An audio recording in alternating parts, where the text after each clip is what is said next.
ઔદ્યોગિક ક્ષેત્રમાં જામનગર એ માત્ર ગુજરાતનું નહીં પરંતુ સમગ્ર ભારતનું એક ગૌરવપૂર્ણ ડેસ્ટિનેશન છે.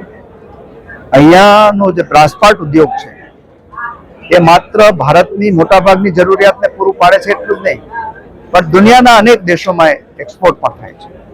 એ સિવાયના પણ અનેક ઉદ્યોગો નાના અને મોટા અહીંયા આવેલા છે અને અહીંયા બાંધણી સહિતના ઉદ્યોગો પણ જે ગૃહ ઉદ્યોગો છે એનું પણ દેશની અંદર નામ રહેલું છે. આજે જામનગર જિલ્લાનો વાઇબ્રન્ટ ઇન્વેસ્ટમેન્ટ સમિટ આજે યોજાયો. એમાં 9 જેટલા જે ઉદ્યોગ સાહસિકો છે એણે 5,300 કરોડ કરતાં વધારે મૂડીરોકાણના MOU સાઇન કર્યા છે. એ સિવાય પણ બીજા નાના મોટા અનેક MOU સાઇન થયા છે. એક સમય એવો હતો કે માત્ર ઉદ્યોગો છે એ મોટા નગરો પૂરતો સીમિત હતો અથવા તો ગુજરાતને લાગે વળગે ત્યાં સુધી વાપીથી શરૂ કરીને અમદાવાદ સુધીનો ગોલ્ડન કોરિડોરમાં સીમિત હતો. એ જે આજે એની જગ્યાએ આદરણીય નરેન્દ્રભાઈ મોદીના ઇનિશિયેટિવથી ભૂપેન્દ્રભાઈ પટેલ અમારા મુખ્યમંત્રી શ્રીના માર્ગદર્શનની અંદર આજે આ જે ડેવલપમેન્ટ છે એ જામનગર અને એનાથી નાના શહેરો સુધી વિસ્તૃત પામ્યો છે અને એને કારણે અહીંયા રોજગારીની પુષ્કળ તકો ઊભી થઈ રહી છે. ત્યારે આજે આ જે વાઇબ્રન્ટ સમિટની અંદર જે લોકોએ MOU સાઇન કર્યા છે એને અભિનંદન આપું છું અને એને ખાતરી પણ આપી છે કે તમારા દરેક પ્રોજેક્ટની અંદર સરકાર એક ભાગીદાર તરીકે જે સહયોગ આપવાનો થતો હશે એ બધો જ સહયોગ અમે આપીશું.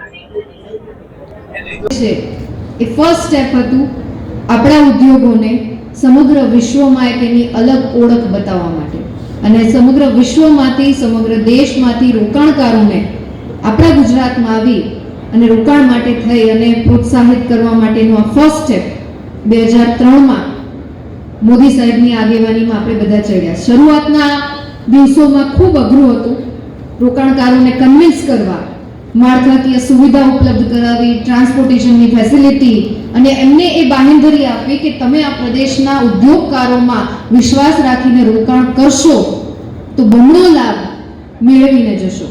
આ વિશ્વાસ સંપાદન થતા થતા અત્યારની પરિસ્થિતિ આપણને બધાને ખબર છે કે આપણને G20ની અધ્યક્ષતા મળે, B20ની અધ્યક્ષતા મળે અને આ પ્રકારના ગ્લોબલ ઇવેન્ટમાં ભારતનું નેતૃત્વ કેટલું સક્ષમ છે એનાથી આપણે બધા અપરિચિત નથી.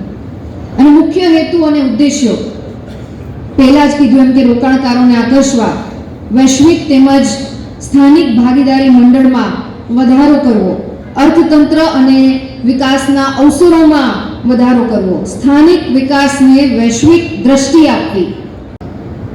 એવા લોકો બેઠા છે કે જેમણે જામનગરને વર્તમાન જામનગર બનાવવાની અંદર મહત્વનો ફાળો આપ્યો છે.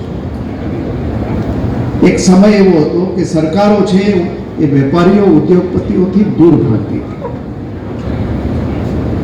અને એની સાથે બેસવાની અંદર બેસવું જોઈએ ખરું, પણ જાહેરમાં નહીં બેસવાનું, ખાનગીમાં બેસવાનું.